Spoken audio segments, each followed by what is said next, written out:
All right, Daniel. First, wanted to say thanks for doing this. It's really wonderful to meet you. I really appreciate the time and welcome to the show. It's good to have you on. Thanks. Glad to be here. Thank you. So I would love to start, as I like to start with all of the guests on the show, at the beginning of your journey into what you have dedicated your career to, which is specific to memory itself. And I'm wondering for you, when you were getting into your education career, was that something that you were always drawn to? What's the trajectory that got you specializing in memory itself from your memory of your own life? Yeah, interesting question. I was interested in psychology broadly, even starting in high school from a health course I took. And I went to University of North Carolina, Chapel Hill. And I was a psychology major from the outset, but I was more focused on clinical psychology and took a lot of courses, mainly clinically oriented. I did take some experimental courses as well. Then in my senior year, I started becoming involved in some more research-oriented projects, helping out some young researchers who were doing some interesting work over at Duke University. And I got to know them through a teaching assistant in my statistics class. And as that final semester of my senior year progressed, I could see I was becoming a bit more drawn toward the experimental approach to understanding the mind and the brain through this work I was helping out with. And one of these folks told me that there was an opening for a research assistant job at the Veterans Administration Hospital in Durham that was run by a psychologist by the name of Herb Krovitz, who was also a professor at Duke University, nearby UNC Chapel Hill. And so I interviewed for that job, and Krovitz and I kind of hit it off, and he hired me as his research assistant. Most of his work until that time had been on visual perception with a little bit on memory. But at the time, and now we're talking fall of 1974, I graduated May 1974, and I began with him in the fall. He was starting to do some work with patients who had brain damage and memory problems. And I, as his research assistant, was the person doing most of the actual testing of these patients when they'd come into the lab. And I was really amazed by the difference between, on the one hand, the fact that if you just had a conversation with these folks that seem normal like anybody else, carry on a conversation, seem perfectly intact. But then if you go out of the room and come back 5 minutes later, the patient would have no idea, who you were, what you were talking about. They couldn't remember virtually anything from the recent past if they weren't holding it in their mind, in their short-term memory. And that I found really, really astonishing. And I had the opportunity, I worked for Krovitz for 2 years, not only to test patients, but to start reading the literature on amnesic syndromes. And that really drew me into the topic of memory, which I really hadn't thought much about, even as a psychology major before that time. So then I began thinking about, well, how do I go forward with this? And applying to graduate schools, I focused on those programs that had a lot of strength in memory, because I felt like through my testing and reading the literature, testing experience with patients and reading the literature, I had become somewhat knowledgeable about the literature on amnesia and amnesic syndromes, but knew very little about basic memory research. And so with some guidance from Herb Krovitz, who kind of knew his way around the field, I applied to, and I got into a graduate program at the University of Toronto, which at the time was the world center for memory research in cognitive psychology.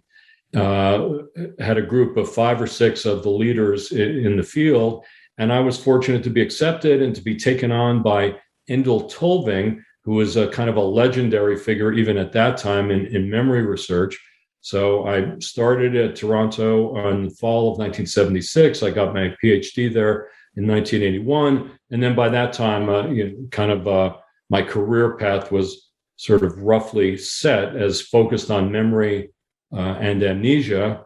And in the early part of my career, after I got my PhD in 1981 in Toronto, I stayed on.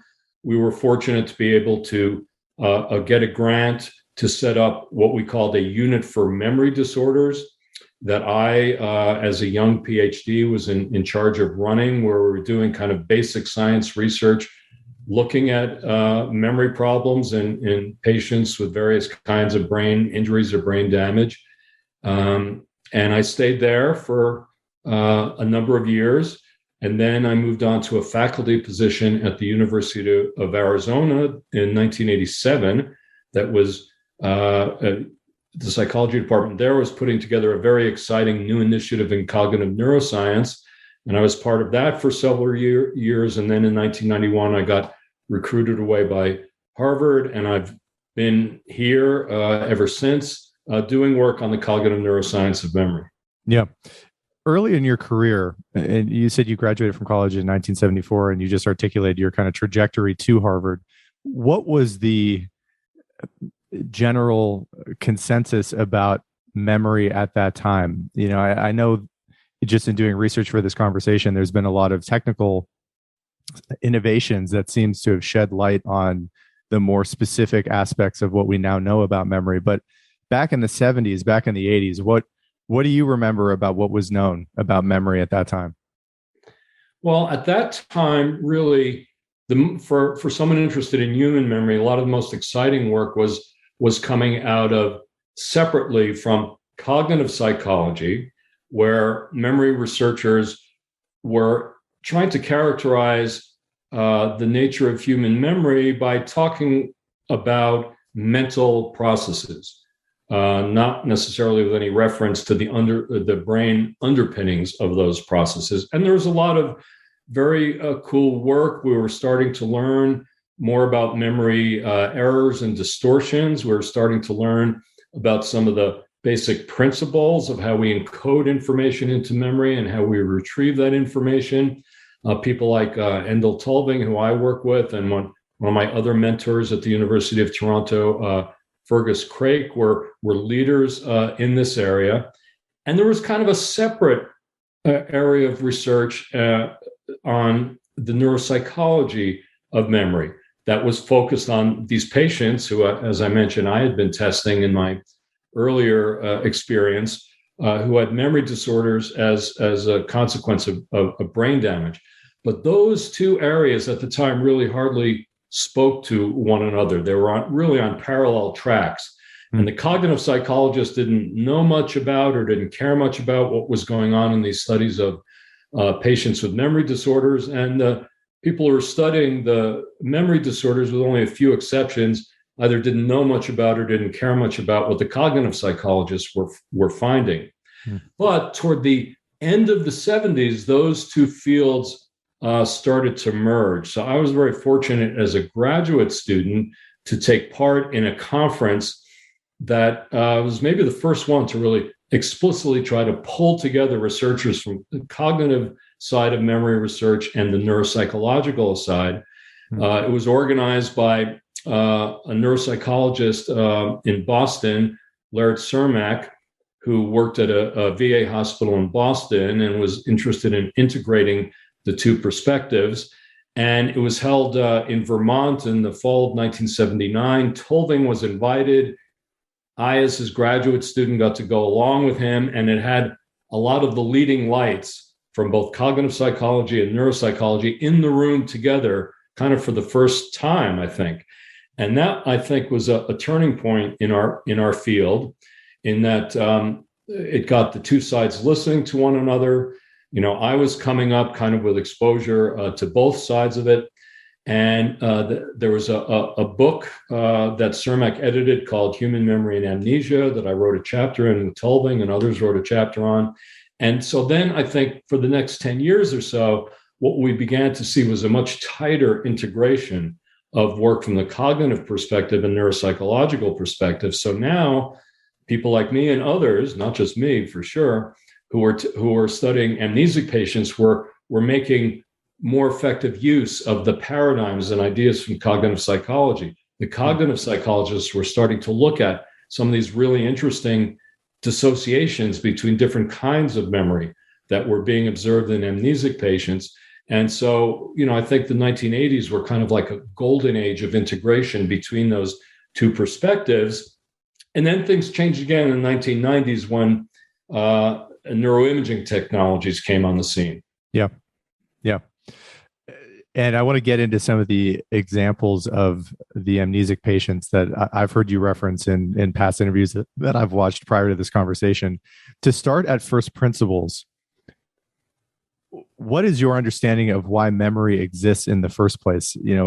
Obviously human beings have memory and memory recall, but it's not unique to us in the animal kingdom. What's your explanation as to why memory exists in the first place? I think there are a variety of reasons. Obviously, what we would think of is that we need to preserve information about our past experiences in order to navigate the world. We need a system that allows us to think back in time and reflect on our experiences. We need to be able to learn new information. And memory, broadly writ, which is really a umbrella term for a lot of different kinds of underlying processes and systems, it allows us to revisit our past, to learn from our past, to re-experience some of what we've gone through. But one of the focal points of my work, certainly over the last 15 years, has been that the idea that memory is not only about the past, and maybe not even primarily about the past, but at least as much about allowing us to think ahead to the future. That we need to preserve information and experiences, but we don't need that information simply for the purpose of reminiscing and reflecting. And one of the big messages to come out of work from a number of labs over the last 15 years is that there are striking similarities between what goes on in the brain and the mind when we remember the past and imagine the future. And so from my perspective, what these similarities are telling us is that memory is really set up to help us make use of information from the past to plan for, think ahead to future events. Yep. And so when we think about the purpose of memory, I think we need to think about the future as much as about the past. I think this example might dovetail quite nicely into what you just said, which is, I think, a relatively famous case in your field that I had never heard of before, patient KC. Mm-hmm. For people who have never heard of that before, what are the details about that individual, and what's important what have we learned that is important from that example? Yeah, KC was a fascinating case. He came to our attention at the University of Memory, at the Unit for Memory Disorders that I mentioned earlier, the University of Toronto in the early 1980s. At that time, he was a young man who had a head injury in a motorcycle accident that left him with a very severe amnesic syndrome. So his IQ, for example, was still relatively normal, and he could interact and use language in a normal way. But he had an inability to remember any specific event from his past. You couldn't get him to recall any particular thing that had ever happened to him. And at that time, what I was really interested in was what we called during the 1980s the distinction between explicit memory and implicit memory. So explicit memory would be your ability to consciously recall past experiences, and implicit memory would be kind of the non-conscious effects of past experience on subsequent behavior. One of the things we learned from KC, and we had already learned this from other patients tested earlier, was that despite his inability to recall any particular thing that ever happened to him, he could show various kinds of implicit memory, non-conscious memory. And there are lots of examples of this from the literature. Some of the work we did with KC at the Unit for Memory Disorders, for example, we were able to show that he was able to learn new vocabulary related to computers that he had never knew before. He was actually able to learn how to do some simple programming on a computer. This was done over certain training techniques over a period of months, and yet each time he came into the lab, he would have no idea that he had ever done the task before. So that was one of the striking things that we learned from Casey at the time. And we later learned through brain imaging that he had damage to a critical part of the brain that's important for memory, the hippocampus, part of the inner or medial part of the temporal lobe, as well as a couple of other brain regions. But most relevant to the comment I just made about the importance of memory in the future was in our ability to think about the future, was a testing session in which Endel Tulving and I were present in a room with KC, and I was mostly interested at the time in implicit memory, as I just described. Tulving had come up with the idea of episodic memory and had contrasted episodic memory with semantic memory. So episodic memory is our ability to remember a specific past personal experience. Remember 2 years ago when I went to Paris and went to a certain restaurant. Semantic memory, generally speaking, is our general knowledge of the world. I know that Paris is the capital of France, and there are various intermediate states between the two. So Casey had pretty good semantic memory, certainly for anything that he had learned before his head injury, and as I've already mentioned, had no episodic memory.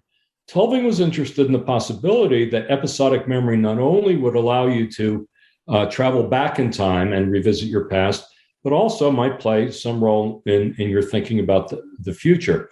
So there was a testing session where we were both present, and Tulving asked him a very simple question, and neither of us were sure how Casey was going to answer this question. Tell me what you think you're going to do tomorrow. And you might think he would have no problem with that because he had a memory problem, but surely he could tell you what he's going to do tomorrow. Well, he just sat there and kind of drew a blank. And when Tulving asked him, what's going through your mind? He said, well, I just have a blank in my mind. And then after some nudging and pushing, he would eventually be able to say something like, well, I might have breakfast and then I might have lunch. But he couldn't conjure up any specific episode in his mind of what might happen tomorrow any more than he could remember any particular event that had happened yesterday or the week before. It was the same kind of blank. And so we were really struck by that episode, by that incident, and suggested to me for the first time, that there was some role for episodic memory in particular in thinking about the future. But as memory researchers, we knew a lot about how to study memory for the past. We didn't really have good ideas about how to study how memory might be involved in future thinking. So it impacted both Tulving and I. Tulving wrote about this idea of episodic memory and mental time travel. And, I started percolating on ways of trying to study this. We never really did much about it. In the late 1990s, when I was already at Harvard, I had a graduate student and later a postdoctoral fellow in my lab who I spoke with about this issue, and we came up with some ideas about how we might study it. But at the time, we were doing some other work on memory distortion, so it went on the back burner. Nothing much happened. And then finally, in 2005, 2006, I had a new postdoc in my lab. Her name is Donna Rose Addis. She had gotten her PhD from the University of Toronto and is doing some work using functional MRI, neuroimaging technique, to look at autobiographical memory. And so I started talking to her about my interest in how episodic memory or autobiographical memory relates to thinking about the future. And so we came up with this experiment, very simple experiment, putting people in the fMRI scanner, giving them a simple cue word, could be a word, any word, and asking them either to remember a past experience related to that word or to imagine into the future something that might plausibly occur to them related to that word. So, for example, if I gave you the cue word vacation, said, think of something, a vacation related to vacation from the past few years, and you're in the scanner, you might be thinking about that nice vacation you took on Cape Cod last year and a nice swim you had in the ocean on a beautiful day. If I gave you another cue word, for example, such as pet, and I said, well, think into the future about some episode that might occur related to pet. You might think, oh, I can imagine going to a pet shop and I pick out a cute puppy and I can imagine what it would look like. So that's what people did in the scanner.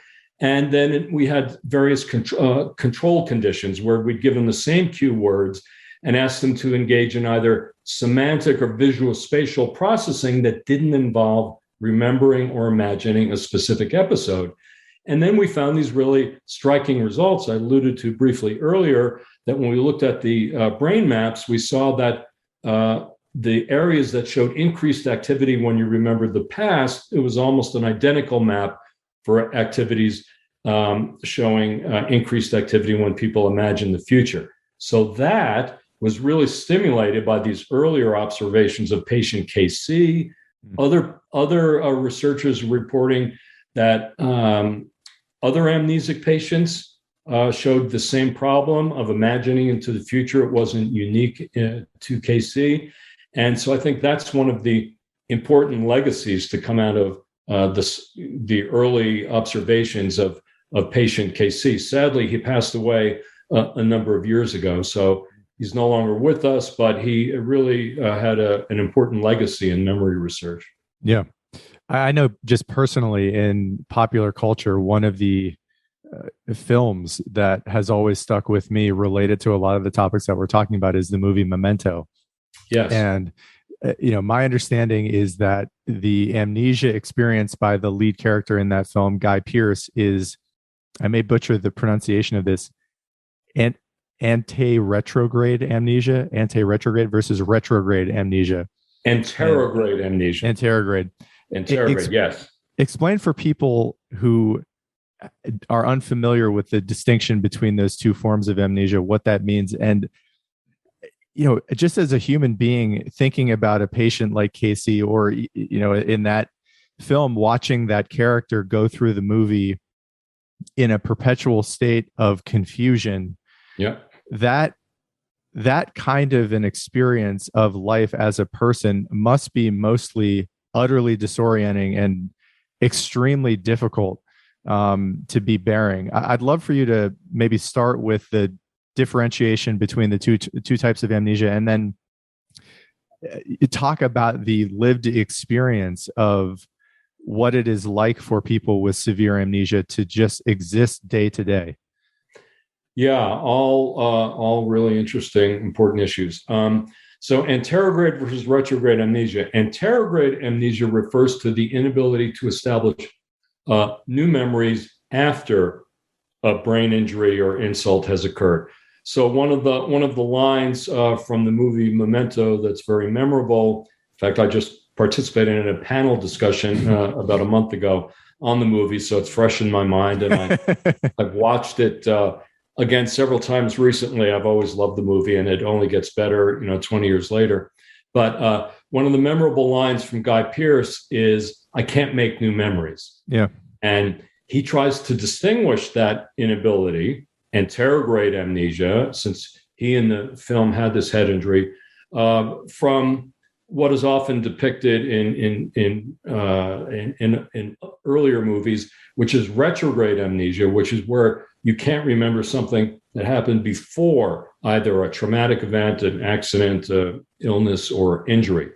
So retrograde amnesia can take various forms. Some amnesic patients, if they have relatively restricted damage, for example, they may have a loss of oxygen to the brain, a condition known as anoxia, often occurs as a consequence of cardiac arrest.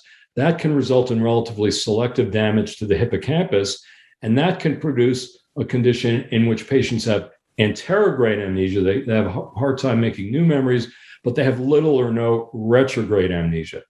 If there's more widespread brain damage for various reasons, then the patients can have serious problems with both. KC, for example, had both anterograde amnesia, he couldn't make new memories, and also retrograde amnesia. He couldn't remember any particular episode from any time in his past, as I mentioned earlier. And he had a head injury that damaged the hippocampus, but also other regions. And in terms of the lived experience, so that depends. That depends on how severe the amnesia is. So in a severe case like KC, it would be very much as was depicted in the film Memento. Guy Pearce in that film, he's constantly running into people and not recognizing them. He realizes he probably should recognize them, or he might have seen them before. He realizes that he's repeating his story and so forth. And so in severe cases like that, it is a confusing world that they live in. A lot depends in part on whether they're aware of their deficit or not. Mm. And awareness of deficit doesn't necessarily follow from a severe amnesia. You can have some patients who are severely amnesic, both anterograde and retrograde, can nonetheless, over time, learn enough about their condition that they know they have a memory problem. So that becomes part of their experience. They know they have a memory problem. Some reviews of the movie Memento criticized it because they thought, oh, well, if this guy had such a bad memory problem, how could he be so aware of it? That actually was not an error of the movie. They can be aware of it. Where they tend not to be aware of it is when they have other kinds of brain damage or extensive brain damage that impact parts of the brain that are important for sort of monitoring our own functions. And then in those cases, you can have complete unawareness of the memory deficit.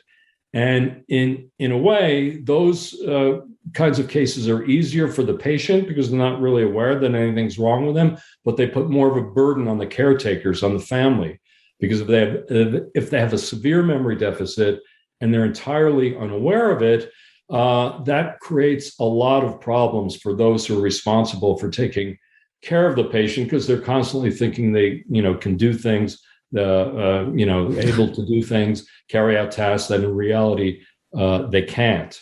So the lived experience really depends a lot on how severe the amnesia is. Is it both anterograde and retrograde? Is there awareness of the deficit? Yeah. Many years ago, for a different podcast that I was hosting as a hobby when I was living in San Francisco, I interviewed a man named Bob Petrella who has hypothymesia, and he.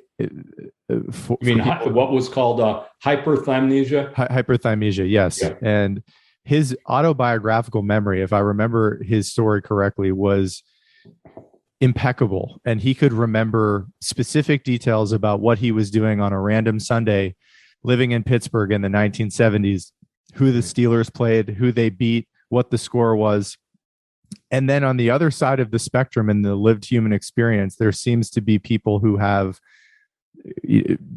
deep forms of amnesia, like we have just talked about, that where they don't remember anything about their past. They can't think about anything in their future.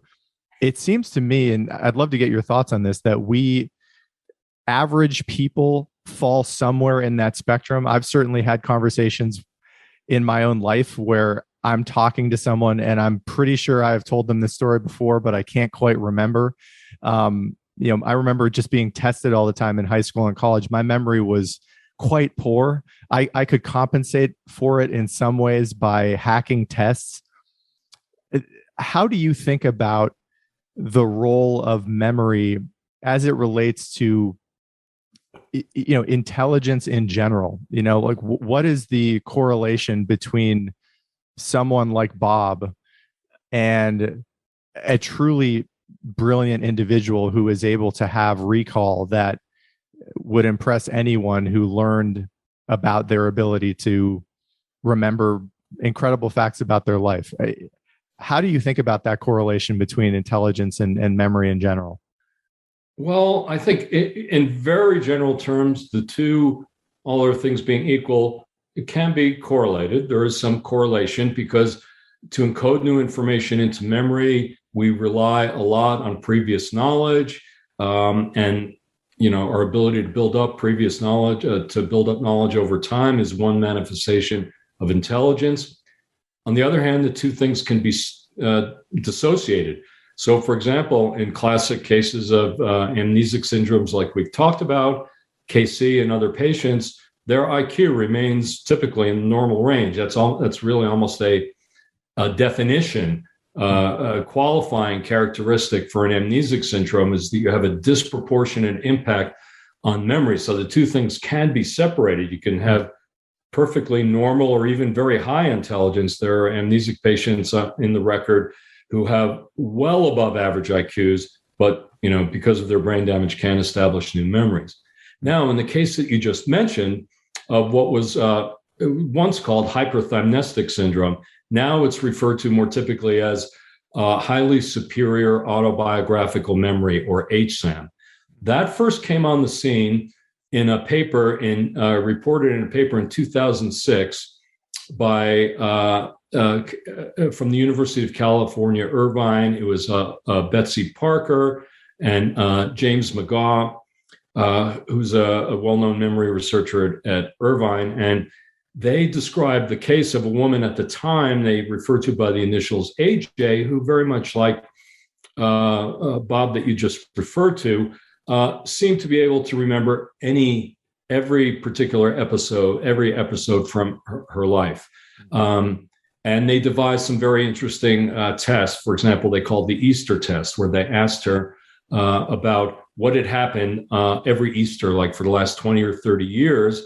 And she was able to recall specific incidents that had happened to her. Most of us, would be at a loss to do that. Well, how did they know she wasn't just making this stuff up? She kept a diary of all her experiences, and they could check it against the diary and ask her a lot of unexpected questions whose answers were in the diary, but she wouldn't necessarily know they were going to ask. And she passed all these tests with flying colors, got a lot of publicity. There was a 60 Minutes piece on her. She then wrote a book and sort of revealed herself to be a woman by the name of Jill Price. The 60 Minutes piece brought out a lot of other folks with this condition. I think possibly including your friend was part of that group. And they've been studied ever since. And it's been one of the more interesting developments in memory research in the last 15 or 20 years. Now, what is it about these people that allows them to have this extraordinary memory? I think part of it has to do with the fact that they're all very focused on, interested in their own personal experiences to a point where they're rehearsing and remembering and recalling these experiences quite a bit.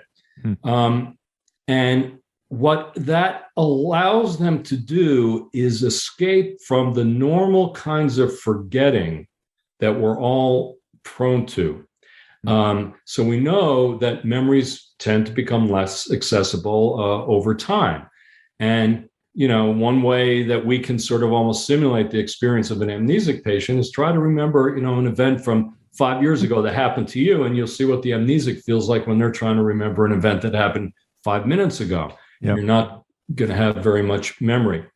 But what the HSAM individuals seem to do, a lot of them score very high on obsessive compulsive tendencies. They like to organize things and so forth, including organizing their own memories. And so what research has shown is that their memory for very recent events, maybe, just within the last couple of days, isn't much different from your memory or my memory. But when you get back weeks or months from the present, then they don't experience the normal fall off in memory that we do, the normal kind of forgetting curve. And the reason for that seems to be that they're doing a lot of, rehearsal, thinking about their memories in a way that most of us don't do. Now, another important insight in memory research primarily coming over the last 15, 20 years, although we knew about some of this beforehand, that's relevant to the HSAM folks, is something we in cognitive psychology we call the testing effect or retrieval practice. And what this refers to is the fact that, for example, in an educational context, if I want to study for a test, I can review the material and read it over again and again, or I can review the material and then start testing myself on that material, ask myself questions about it.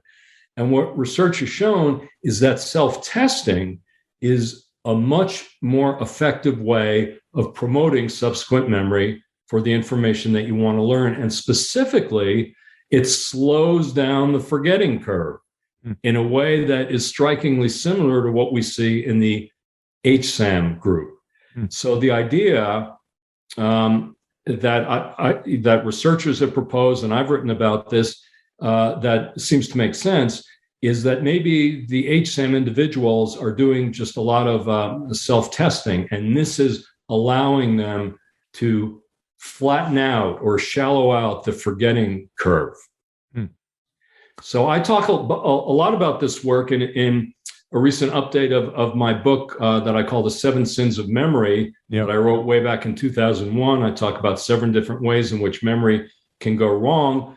One of them, the most basic one of the forgetting sins, is what I call transience. That's forgetting information over time. And I wrote this updated version of the book that just came out a few months ago.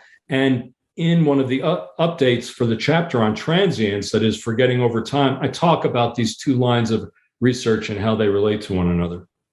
And I'm glad you brought that up, because I'd like to read out the 7 that are in that book. And as you mentioned, the name of that book is The 7 Sins of Memory. First one, you just talked about transience. The second, absent-mindedness. The third, blocking. The fourth, misattribution. The fifth, suggestibility. The sixth, bias. And the 7th, persistence. I know you've done this many times because I've seen you do this in presentations and interviews, and you just talked about the first one, but if you wouldn't mind, I would love for the audience to get high level take on your description of those 7. You just talked about transience. The second one is absent-mindedness. What does that mean, and how does that relate to your work, and why was it important to put it in the book? Well, absent-mindedness has the same endpoint as transience. You forget something, but I think it has a very different source. So with transience, you've encoded the information, and then it becomes less accessible over time.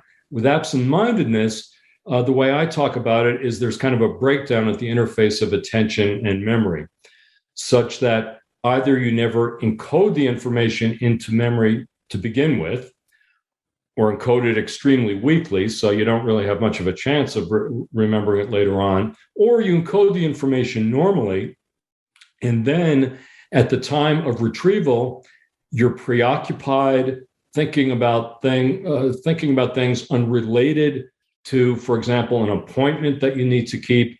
And so even though the information is all there, you don't retrieve it because your attention is focused elsewhere. So a couple of concrete examples would be, for people, people's everyday experiences. We're all often frustrated with, minor incidents of forgetting, such as, where did I put my keys? Where did I put my glasses?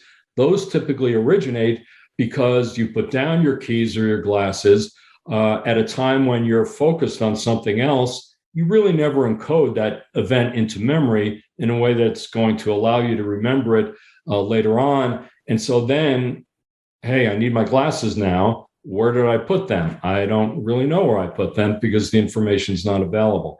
So that would be kind of an encoding side failure. And then on the retrieval end, you may encode the information totally normally into memory, and then the critical idea is that you need a retrieval cue to remind you to carry out the action at the moment the action needs to be completed. So, for example, I may have scheduled an appointment to talk with a colleague over Zoom, and it's encoded into memory. Information hasn't faded, but no reminder. There's no Outlook reminder for me.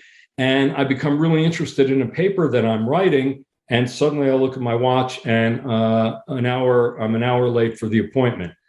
Is that because the information has faded away? No, it was encoded perfectly normally. It's just that I need a reminder at the time the action needs to be carried out, in this case, logging in for my Zoom appointment. And if I become preoccupied with other concerns, then I'm going to be liable to absent-minded forgetting. So it's really a totally different mechanism than transience. That's why I distinguish between the two.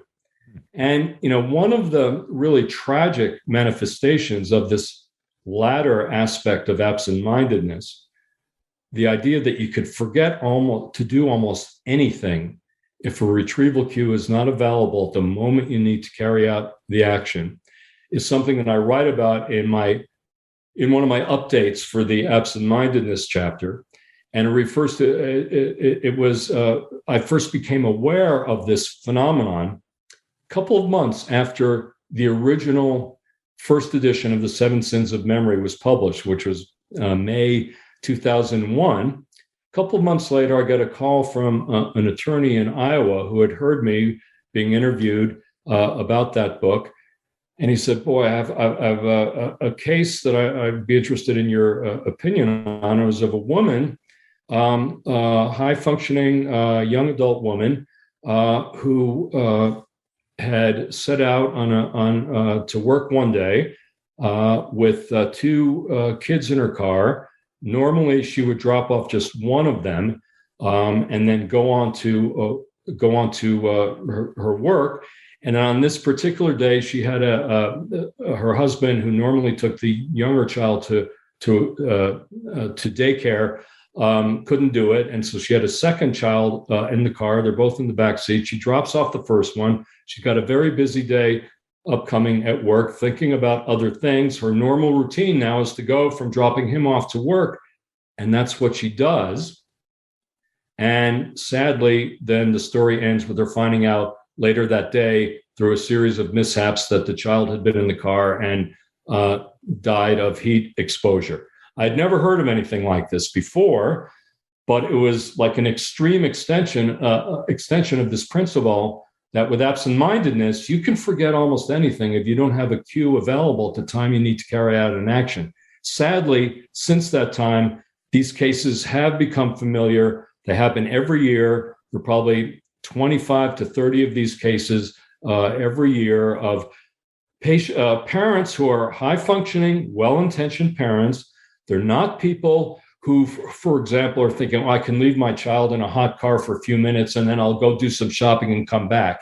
And then they end up getting burned because it was a terrible decision. They have no idea that their child is in the back seat.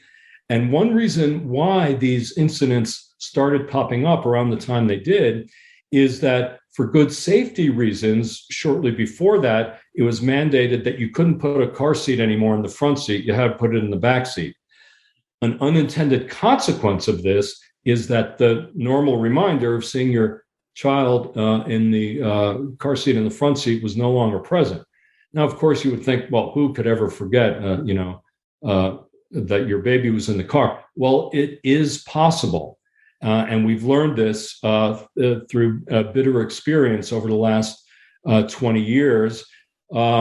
Happily, there is a easy fix for this, which is just to make sure that there's some kind of reminder or cue that doesn't allow you to depart the car without checking the back seat and realizing that your child is in there.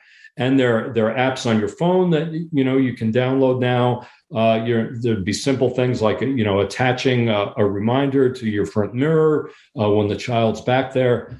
But the big problem is that most people don't even think of it as a possibility that they could ever be prone to this absent-minded forgetting. And yet we know that a lot of the folks who are, they're very high functioning, loving, well-intentioned parents who just slipped up in one moment of becoming preoccupied at the wrong time and then forgetting something they didn't think would even be possible to forget.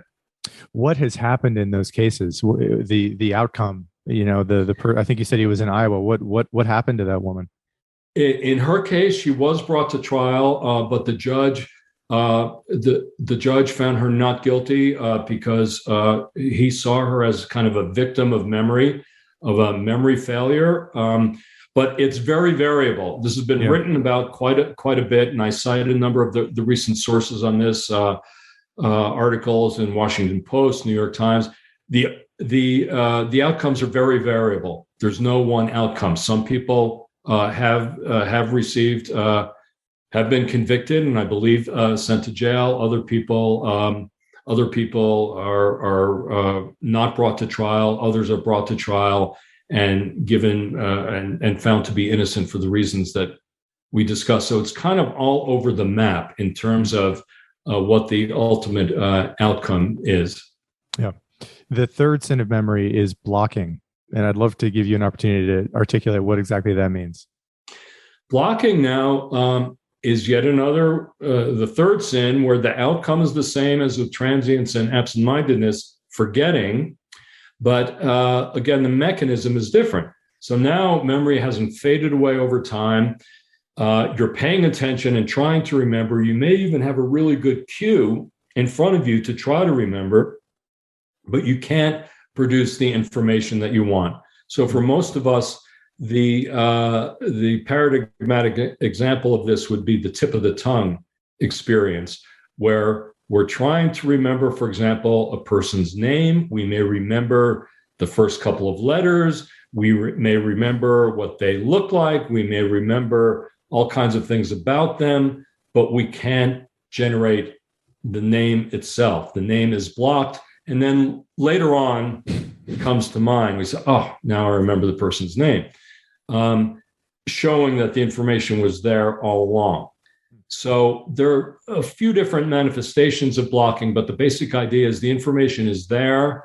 It's accessible. We can show it's accessible because you can retrieve the information at a later time. But for reasons that are still not really very well understood, the information becomes inaccessible to the particular retrieval queue that's available at the moment. And this it can be really embarrassing, blocking when it occurs, and because you're kind of on the spot. Blocking occurs when you may be nervous, you may have a case of stage fright, and be unable to retrieve information that know is there. It can be socially embarrassing, for example. For parents, they may go to like a school meeting. They see other parents there who they know, they're familiar with. They feel like they should be able to remember their names. They know their names, and then boom, they block at the moment. That the worst possible moment, and it becomes kind of a social embarrassment. Yeah. How about misattribution? Misattribution now is the first of the distortion-related memory sins. So this is when some kind of memory is present, but it's wrong. In the case of misattribution. And this occurs because our memories are kind of multi-feature constellations of information. And we can remember some of that information sometimes correctly, while not having access to other kinds of information. So, for example, we remember something about a person that we encountered, or a new fact that we learned, but we may not remember the context in which it occurred.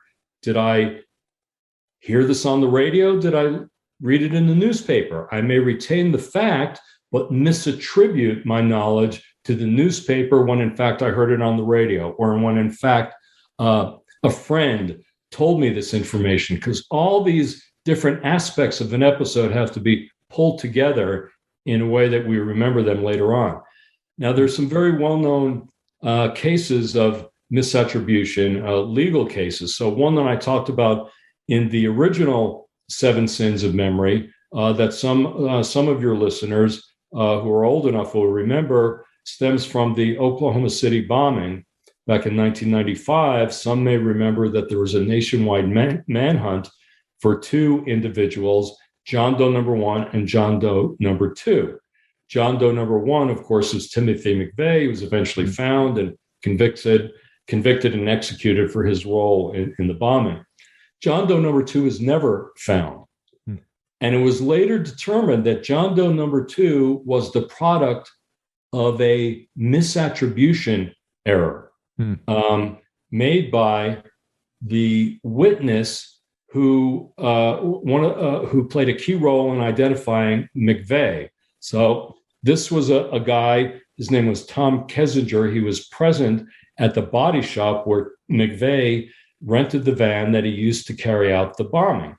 And he distinctly remembered McVeigh and gave a very accurate description of him. And he remembered there was this other guy with him. And again, he gave a very detailed description of this guy who's wearing a Carolina Panthers cap. He had a Playboy bunny tattooed on his arm. So there's a lot of detail there. Well, it was later determined that this individual was somebody who Kessinger saw at the body shop, but the next day, who had nothing to do with McVeigh. He was an innocent man by the name of Todd Bunting, a private in the Army. He had nothing to do with renting the van. But what Kessinger done and mixed up these two episodes in his mind and then misattributed his knowledge of Bunting to the episode with Timothy McVeigh. So that's an example of misattribution. And this is something that has now been studied quite a bit over the last 20 years and more in a psychological laboratory. We and others have done neuroimaging studies using functional MRI, where we've asked the question, can you tell the difference in the brain between an accurate memory and then a misattribution error where someone believes that they're remembering accurately? And there are some differences that we can detect between these kinds of true and false memories, so to speak. And we've learned a lot about that over the last 20 years. Yeah. What's suggestibility? What's that one?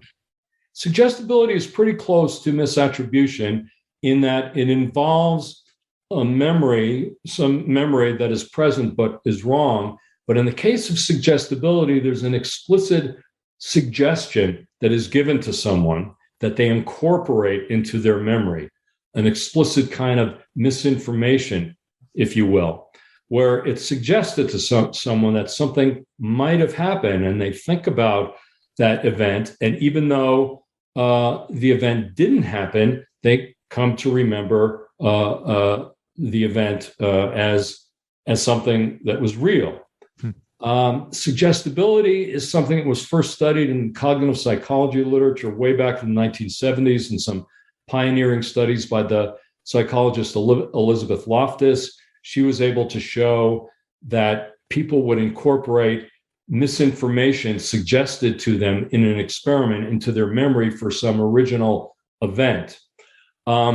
Later on, it became really in the 90s the focus of some controversy because some listeners will remember that at that time there was a very highly charged debate about recovered memories of childhood sexual abuse that emerged in psychotherapy for the first time, where people were claiming to remember being sexually abused as children, and they didn't have access to these memories for years after they occurred.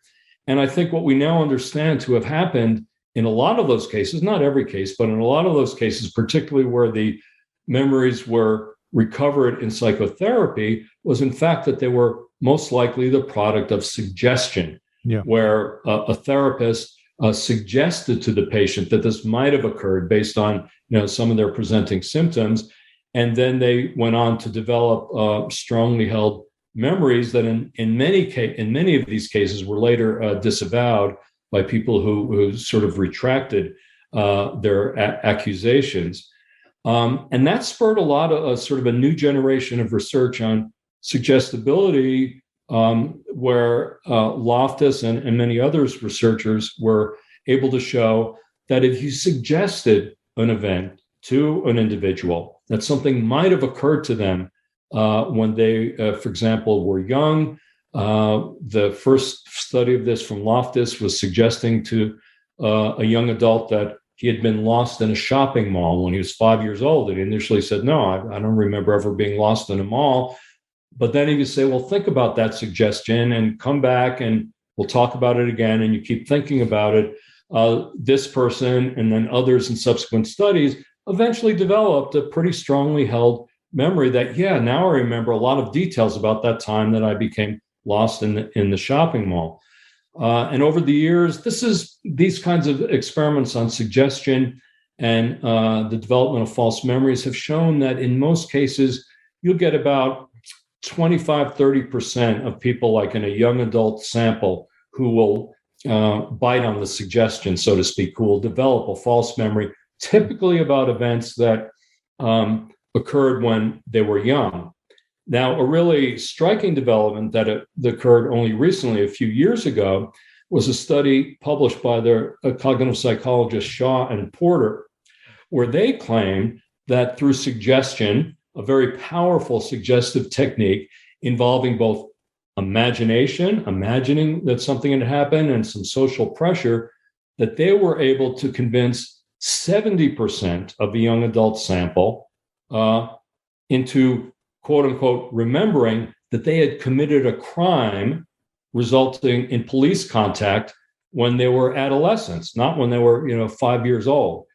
That was a really striking finding because most of the research on suggested false memories, indicated that maybe you're going to get 25-30%. And, you can kind of make sense of the fact that, well, someone might develop a false memory for something that happened when they were 5, because you don't really expect to remember much about that.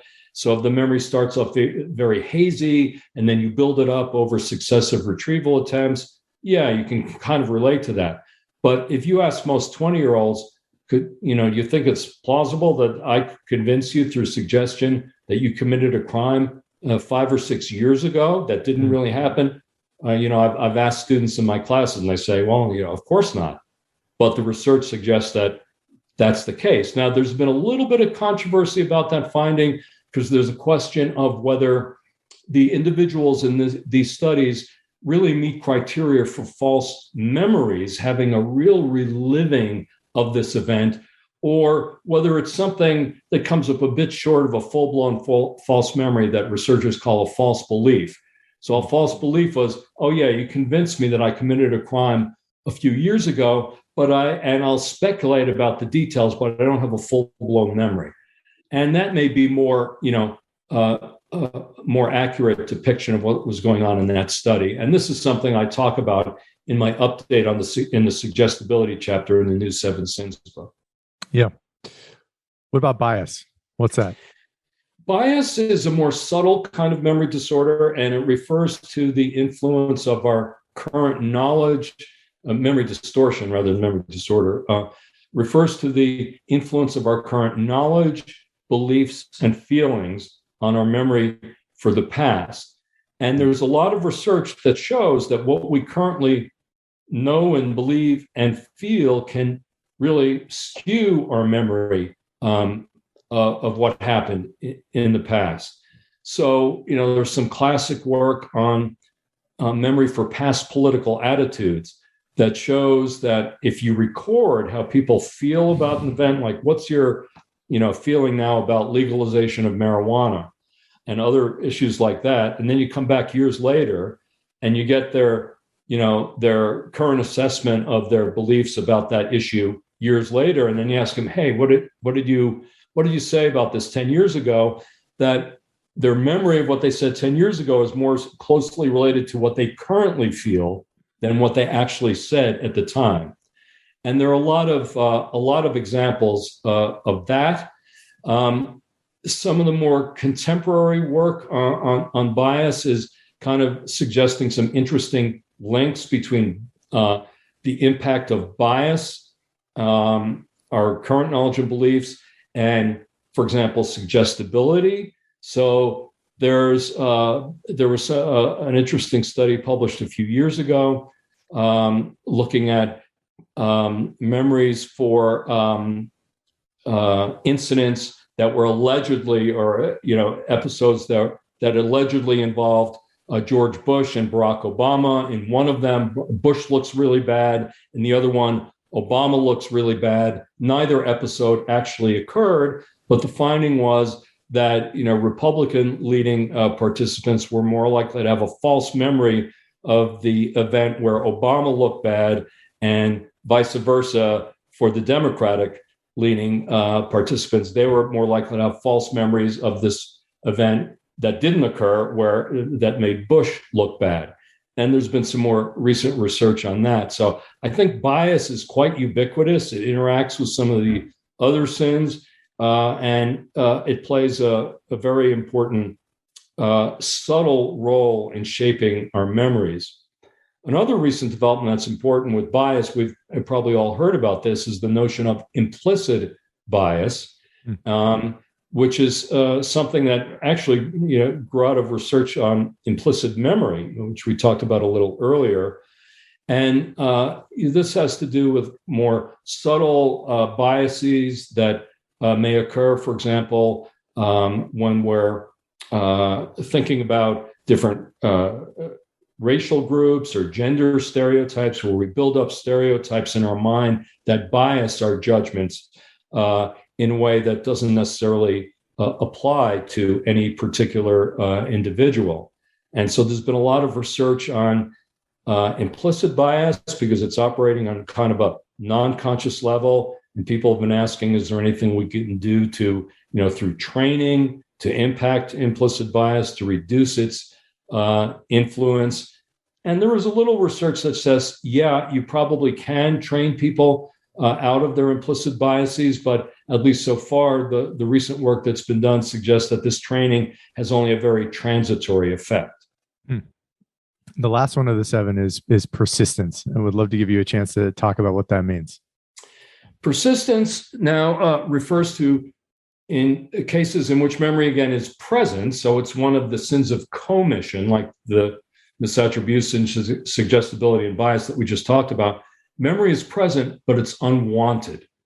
So here we're talking about typically the influence of very arousing or even traumatic experiences that may intrude on our minds that we can't control. We've all had disturbing experiences that have kept us up at night, where we keep running through the event again and again. And in the case of trauma, we know that traumatic experiences typically are all too well remembered and uncontrollably and intrusively. And this is something, we've also learned a lot about in the last 2 decades. We know a lot more about the underlying neurobiology, for example, that produces these persisting intrusive memories. We know that we've known for some time that there's a part of the brain called the amygdala that plays an important role in emotion and emotional memories. And we know that the amygdala and some connected structures seem to be critically involved in these persisting intrusive memories. So I would say of all the 7 sins, that persistence might be the most psychologically debilitating of the 7. And in my update on persistence, I talk about some recent work where people have been using various methods to try to reduce the impact of persisting memories, which again can be quite damaging. Mm-hmm. Last year, I got a chance to talk to Jerry Rosenbaum, who was the director of psychiatry at Harvard for 20 years, and he is opening up their psychedelic research arm. And one of the things I remember him telling me was that in all psychological mental illnesses, rumination was a key component to all of them. And it seemed like he had some hope that some of these substances might help people mitigate the persistence aspect. I don't know if you agree with that or if you've thought about that as well. Yeah, no, I think he's absolutely right. I mean, tendencies toward rumination measured in various ways usually are associated with bad outcomes related to persistence. And, there have been some attempts to mitigate persistence through drugs that, for example, impact the activity of the amygdala, coupled with some psychological manipulations, and those have shown some promise in mitigating the effects of persistence. So I think we're kind of on the right trail there in terms of ways of dealing with this very debilitating feature of memory. So one of the interesting features of persistence is that it also highlights a very important feature of the seven sins. There's something that I emphasize in my thinking and writing about it, is that as debilitating as something like persistence can be, and as damaging as some of the memory sins can be, I tend to think of them not so much as flaws in the design of memory, but rather as byproducts of adaptive aspects of memory that make it work as well as it does most of the time.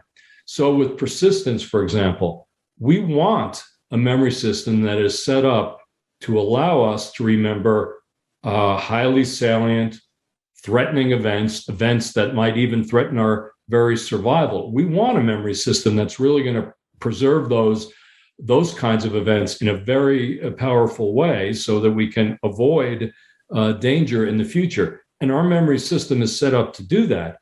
But I see persistence as kind of a byproduct of the very processes that may allow us to encode a traumatic memory in a way that leaves this really powerful mark. That's going to keep us out of trouble in the future, but it might also have the downside of keeping us awake at night. Yeah. I talked earlier, and this is an insight from recent research. We talked earlier about the role of memory in thinking about the future, and I, in my own thinking about that, relate that to some of the phenomena, for example, of misattribution. How are those two things connected? Well, if we think about memory, not so much just as something that we use to reflect on the past, but rather as a device for preserving information that we can then use to project into the future, to simulate how upcoming events might play out, to help us deal effectively with novel situations that we've never encountered before. Because after all, the future is rarely identical to the past. Then we want a system that's going to allow us to engage in what I call flexible recombination, where we take bits and pieces of past experiences that are relevant to a new situation, recombine them, and run a simulation on how that event might play out. So, for example, if I've got to have a very difficult conversation tomorrow with a colleague of mine, and I'm trying to think about, well, how would I approach this? What's the best way to have this conversation? Or with a friend of mine, I might remember a past experience with that person. I might remember a past experience with somebody else where I had to deal with a similar situation. I could fuse those two things together, meld them together, and then run a simulation on how this new experience might play out. Mm-hmm. So I tend to think of that as a very adaptive feature of memory, but that flexibility and our ability to take bits and pieces of the past and recombine them to run simulations, I think may also contribute to some of the kinds of memory errors that we experience. For example, with misattribution, where we mix up elements of different episodes. And in fact, one of my recent graduate students, Alexis Carpenter, and I published some studies recently where we were able to show that certain kinds of misattribution memory errors are the result of adaptive cognitive processes that, in the case of these experiments, help us to link together different episodes in a way that we can make useful inferences about the relationship between those two episodes. So to make that concrete, imagine that you're taking a walk in your neighborhood one morning, and you see a man walking a poodle at the top of a hill near your house. The next day, you're taking a walk and you're at the bottom of the hill and you see a woman of similar age walking with that same poodle. You can now, if you put those two episodes together, you can infer that those two people are probably related. The man you saw at the top of the hill, the woman that you saw at the bottom of the hill. They're linked by the poodle. What the experiments I just alluded to show is that when you make that correct inference that two people are related via some common object, you are more prone to mixing up elements of the two episodes. So in my example, it would be when you make that inference correctly, you're more prone to misremembering that you saw the man at the bottom of the hill when you really saw him at the top of the hill. And so we've produced some experiments making that point and showing some of the things that go on in the brain. And I think that hammers home the idea that some of our memory errors aren't just necessarily flaws in our memory system, but they're costs we pay for adaptive features of memory and cognition. Yeah. I was thinking during this entire conversation that, and you have talked about this, that memory is very closely linked to judgments about the future and decision making. And in life, for people who are looking to have as flourishing a life as they can, making good decisions is absolutely crucial to being able to do that. And memory is a key aspect, and projecting into the future based on your past experience and your learned wisdom are all related to being able to make good decisions. There's a quote I love, which is that the best explanation for the good old days is a bad memory. And I'm wondering for you, people must ask you constantly what they can do to improve their memory. And I think in part what they're probably asking you is, what can I do to improve my life? What can I do to improve my decision-making about my life?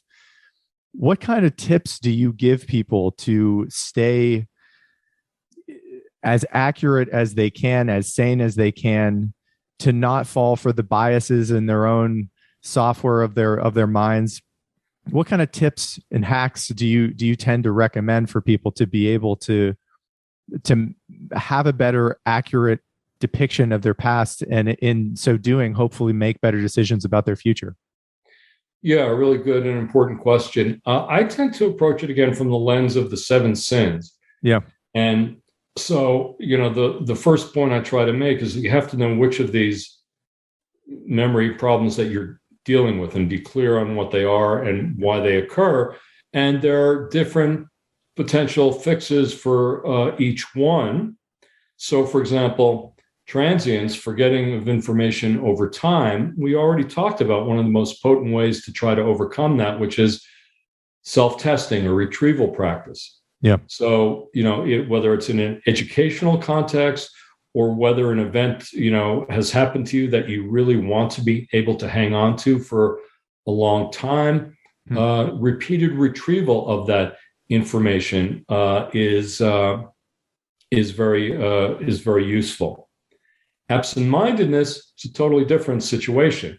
How do we overcome absent-mindedness? Well, we can. I don't think we can totally overcome it, but being prone to it myself, I know that one thing that has helped for me, for example, is with common everyday problems like keys and glasses. Where did I put them? Is just having a particular place where I try to only put my keys and glasses down, at least in my house, in one spot.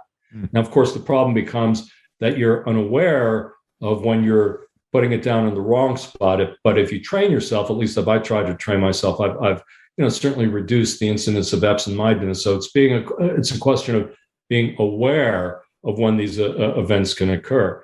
In the case of blocking tends to occur mostly for names. So I think one has to be aware of that. And for names of people maybe you haven't seen recently or frequently. So I talked earlier about, for example, parents who are at either at a social gathering or in a school where they're meeting at a school meeting where they're meeting parents of other kids. They feel like they should know their name, but may block on it. You could take a proactive approach. Try to take a proactive approach to situations where there may be someone you know a little bit. You feel like you should know their name, and just actually review the information beforehand. Because once you get to the point where blocking's occurred, it's probably too late to avoid to avoid that error. And then, in terms of things like biases are the kinds of things that can distort our past in a way that results in us making bad or misinformed decisions. Those are hard to overcome, and I think really, maybe the best thing we can do there is just becoming aware of our susceptibility to bias and questioning, whether we're necessarily recollecting the past accurately. So, for example, one of the main forms of memory bias that we know about, I talk about this a lot in the Seven Sins, and it's been studied a lot recently, is what we call self-enhancing bias. So we all tend to remember the past in ways that make us look better than we actually were. And that really can get in the way of making good decisions and putting yourself in situations that you're actually able to handle, because you misremember yourself as being better at certain things than you actually are. So just being aware of that as a possibility, taking that kind of thing into account when you're making a decision, I think is something that can be useful. But more generally, it's really being aware of which of the memory sins that you're dealing with is the first thing. We talked earlier about the horrific situation of parents forgetting their kids in cars, and that can be overcome completely just by being aware that that is a possibility and setting reminders in place that don't allow the event to happen. So a lot of this is just knowing about the possibilities for memory failure and then allowing yourself to make a plan based on that. Yeah. I know personally a couple of things I have tried to do over the years to improve my own recall and my own memory is when I'm reading, if there is something so profound that I come across that really hits, I will highlight it and then put it up on my website for reference to be able to come back to. And I try to keep a pretty high bar for quotes and sections that lead to that. And another is just journaling in real time to have a more accurate representation of what I was really feeling like in a certain state with a certain person or in a certain context, to be able to reality check myself in the future when thinking about the past. Yeah, I think that's great advice. And the whole issue of using technology in a productive way. We haven't said too much about technology and memory. There's a lot of concern about, are we losing our memory because of reliance on Google and so forth. I talk about that in one of the updates in the Seven Sins of Memory, and I think some of those concerns are a bit overblown based on our current evidence. But I think we can productively use technology in ways that help us to preserve our past in a beneficial way. Yeah. Dan, I want to say thank you for doing this so much. I know we're getting towards the end of the conversation, and I'd love to close by asking you what you think the next few years might hold in your area of research in terms of hopeful areas of knowledge that we might gain in a short period of time, or just mysteries about memory that you think in our lifetimes, hopefully we will make some gains in shedding light on the truth of things. Well, I think at the broadest level, what we're starting to see, we've seen this for a number of years and starting to see it even more, is more integration between different levels of analysis in memory research.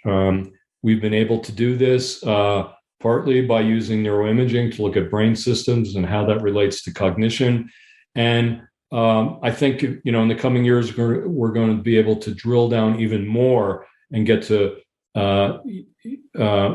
through intracellular recordings, for example, in patients, which are now starting to be more frequently done. we're going to be getting a more refined understanding of how specific, much smaller parts of the brain link with cognitive aspects of memory. And I think that's pretty exciting work that will go forward. I think one of the things in my lab that we've been focusing on, and I think and the field more generally, is again this broad sense of how memory informs not just our ability to remember the past, but all these other aspects of cognitive function. So we talked a lot about the role of memory in imagining the future. We've been doing some work in my lab, and others have as well, on how memory is related to creativity and problem solving, and ways in which we can make use of memory in those domains. So I think we're going to see a lot more of that kind of work. And more generally, I think understanding even more deeply how some of these seeming foibles of memory or drawbacks of memory actually reflect strengths of the memory system. Fascinating stuff. Daniel, thank you so much for doing this. It was a pleasure, and I could keep doing this with you for another hour or two, but really appreciate the time, and thank you for all your contributions over the years. Well, thank you, and enjoy the conversation. Likewise. Thank you for listening to this episode of Keep Talking. If you're finding value in this podcast, please consider supporting the show via the links below on Venmo, PayPal, or Patreon. Your support helps to make these conversations possible.